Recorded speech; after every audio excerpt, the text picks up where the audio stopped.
Hey, Sean here from SpeechToBeView.com. This video is on how to solve a 4x4, specifically how to get into solving a 4x4. The reason I'm making this video, one, is my original video is very old. It looks awful. But also, I see a lot of people commenting who want to get into solving a 4x4 with the question of, should I do Hoya or Yao or reduction? Or actually, a lot of people don't say Hoya because they don't even know it exists, and I am a huge advocate for it. If you're starting out, do reduction. The reason why is because Yao and Hoya are the exact same things as reduction with steps moved around. Some people will go into edge pairing like 3-2-3 and 6-2, but that's not really what Yao or Hoya are part of. Now, if you're brand new, this is probably just makes no sense to you right now. But if you're starting out, do reduction. Reduction method. Because later on, when you go to in methods that you'll see the top solvers using, it's the same thing, just they move steps around. So let's do the basic one to start. Before we get going, make sure to like this video and subscribe. It helps me a lot, and I want to keep going with other tutorials and redoing and making them better and helping you learn. In this video, I'm not going to go through any crazy tricks. I just want to make it as easy as possible for you to get into solving right away. So this is a 4x4. What we are going to do to solve this is we are going to solve it up until it looks like a 3x3. So what I mean by that is that the whole thing can be solved without side turns. Nothing in the middle is going to be turned.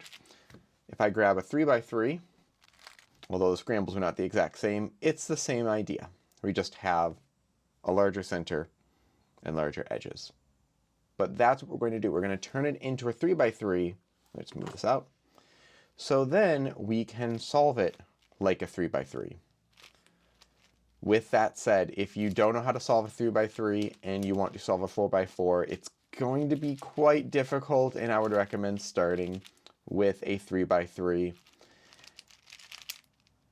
There are some other methods, but doing reduction really is the most straightforward way to start.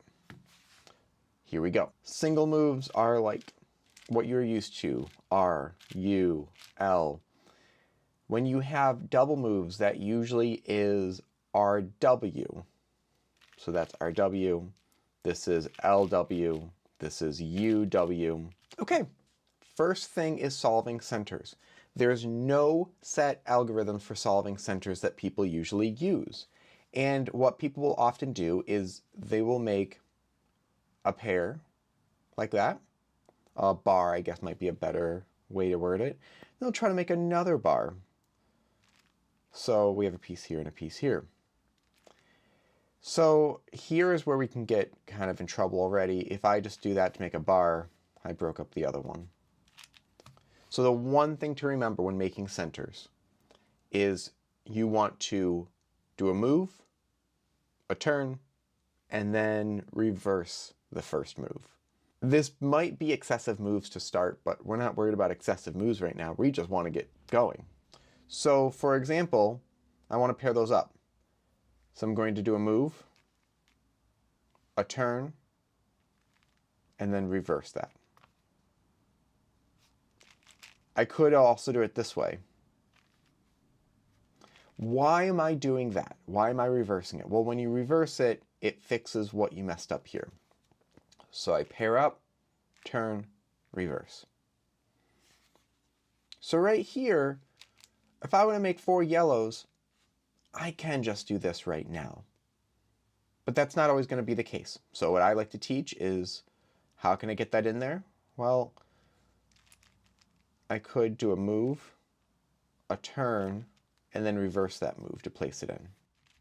There's not a lot of options for different ways you can pair these up and insert them. So a good way to practice is just experiment. See what happens if it's there and how certain things move. We're going to go around to the rest of these centers. So if I want to do the white center, ooh, I already have 2 paired up. And I want to pair those, and I'm going to do an excessive move here, but I'm going to do what I teach. Pair it up, turn, reverse. Same thing here. I'm going to pair it up, turn, reverse. Now let's do green. Here's something we need to think about.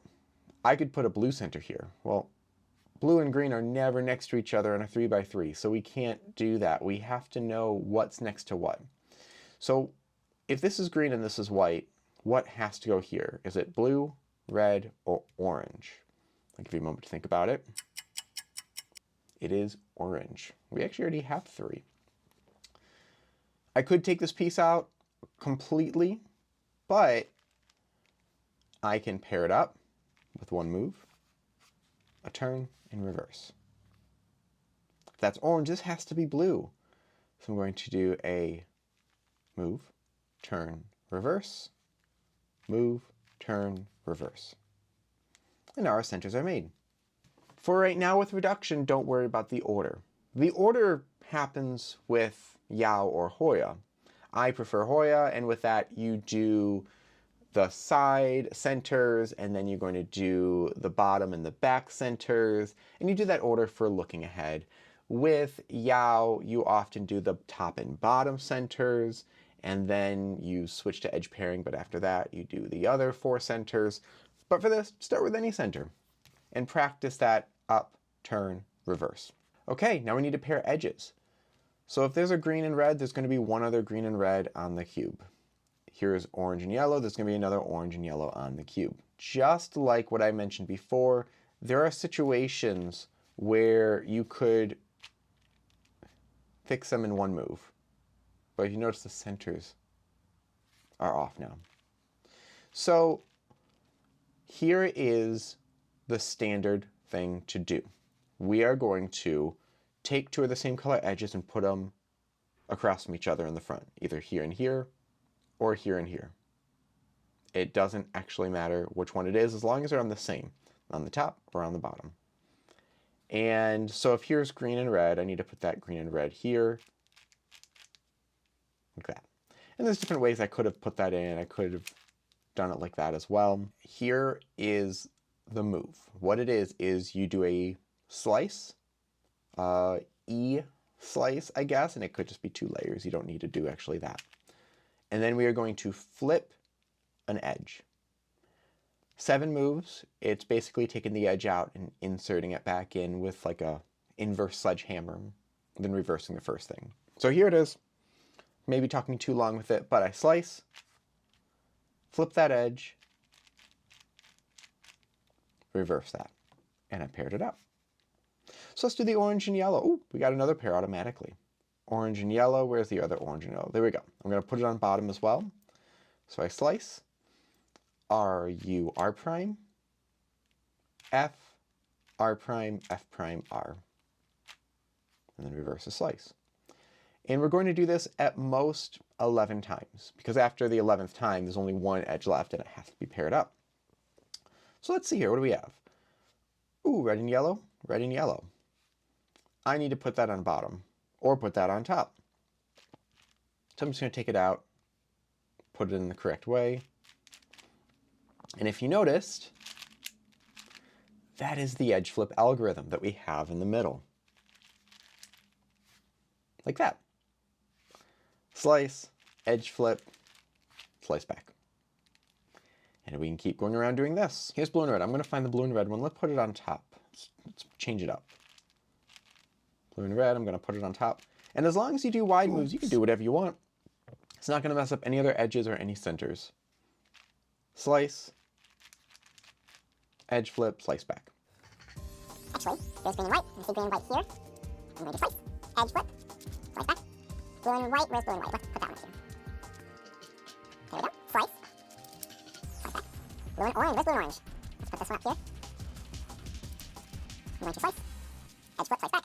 And I think there's going to be one more. We have red and white. Yes, there we go. And since we have red and white, orange and white, these are going to pair up the last 2 pairs. Slice and slice back. Now we're set to solve like a 3x3. Now it'd be great if that was it. There's going to be 2 situations you can come into.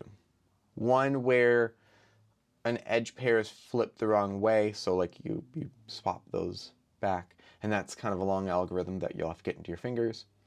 And the other one is where we have two edge pairs that need to swap places. People call these parities. They'll call it OLL parity or PLL parity, and we'll get into that right now. Parity, though, just means even or odd. Remember that right now. A lot of people mistakenly think parity means weird, like a weird thing that happens, or it just means even or odd. A 3x3 only has even parity, meaning there's only an even number of swaps possible for edges and corners. You cannot have an odd number of piece swaps. So when they call this parity, usually they're calling it odd parity, but people just call it parity now, or OLL or PLL parity. Okay, I'm going to solve like a 3x3. So we've got Cross done. Let's do F2L. and this is a regular OLL. I do not have OLL parity, so I'm just going to solve it like normal. And now this is not, no, this is a normal PLL. This is just an A permutation. So I got lucky, did not have either one. So let's go through what those are. We'll do PLL parity first. And PLL parity, I'm going to show you two algorithms. You pick which one you like. What PLL parity does is it swaps those two pieces. And you'll notice if I have, let's say, an A permutation, this is not a normal one you can get on a 3x3. This looks like maybe a J perm from here, but it looks like maybe an A perm from here. So you can't have that. And when I see this, I'll do the PLL parity first and then see what PLL I have. If I try to do a PLL from here that I think will give me it, it's going to make it kind of confusing. So two algorithms. One is doing this that uses slices. I'm going to write it with lowercase r's, but actually instead of doing here, I put my hand here, which gives the same result. So lowercase l is what I do, but it's L2 U2, L2 wide U2, and then L2, technically it's just the lowercase U2, but you can do a wide U2 and that is still okay. And then you can see I have an A perm now. So again, that PLL parity alg is R2 U2, R2 YU2, R2 lowercase U2. And like I said, I do that lowercase l, but everywhere you'll see it as R, so I'm just going to keep consistent with some other places. If you don't like slices, here is what I suggest doing, and this works really well for big cubes or just, I don't know if it's not working well with slices for me that day. I do wide R2, F2, U2. I'm going to do that with my left hand. And then I do a lowercase r2, but I do it as wide move, outside move, U2, F2, wide R2. So it flows fairly well. Whoop. There we go. Let's try that once more. So you don't have to worry about doing slices, and it flows pretty well. You just put your thumb on top here and do a U2 with your left hand. And just so you know, that situation occurs because we don't know where the centers actually are, meaning that center right there, that is an actual piece. So a 4x4 is just a 5x5 missing some pieces. So you will only have PLL parity on even layered puzzles, 4x4, 6x6. You won't have it on 5x5. OLL parity. So I'm going to do the algorithm I usually teach. But OLL parity looks like this, where you have a single edge flipped. And you can tell you have that because when you have OLL normally, you either have 2 good edges, 4 good edges, or none. It's always an even number, so you can't have this. And it's always going to look like an odd number like that. And again, if I have that, I will do OLL parity first and then do an OLL. Don't try to figure out which OLL will leave you with that. So the algorithm I teach and a lot of people teach and a lot of people start with is this. It is lowercase r and l move for everything, and then f and u moves are capital. So I have r prime u2, l f2, l prime f2. And then it's r2 u2, r u2, r prime u2, f2, r2, f2. And that just flips those. I'm going to teach you the faster version, the one that I do. And the one that I do is actually not as common as other ones. And I simply think it's because people didn't know about it. And I know some people that have switched to it. I showed it to Felix Zemdegs, and his response was that it is extremely slick. He just doesn't like the final F2 that I do with ring and pinky. So if you notice though, with this version, it's not just those that are flipped. It also flips a couple corners. So the reason I like this is it uses wide moves, just like that other PLL. I don't know if I can say it and do it at the same time. I think my brain's gonna break if I do that, but I'm going to start like this and not do any regrips. There's only one regrip, no rotations.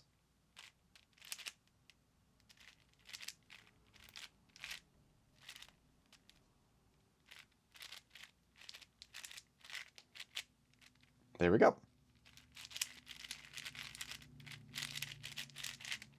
So for example, if I came across this for OLL, that's not something I can solve normally. So from any spot, you can do the algorithm. I'm going to do it just from here. And then I can do a regular OLL. And then this is an A permutation. So that's it. Pairing centers, no main algorithm for that except for the move, turn, reverse the first move. Then for edges, it's the slice, edge flip, slice back. Solve like a 3x3, and then you have two algorithm possibilities for OLL parity or PLL parity. I'm going to put those algorithms in the description too, so you can just copy paste it if you need. Hopefully this helps get you going with 4x4. It's a ton of fun. I have videos on Hoya and Yao if you want to go into those, as well as other techniques. So linked below in the description is also my 4x4 playlist. I'm a huge advocate for Hoya. That changed my life as far as making 4x4 super fun and easy to do. You don't just hear much of it because it's kind of like the OLL parity algorithm. A lot of people just don't know about it, even though it is fantastic. Thank you very much for watching. Hit like, subscribe for more content like this in the future, and so I step by speed to be viewed for more news and reviews.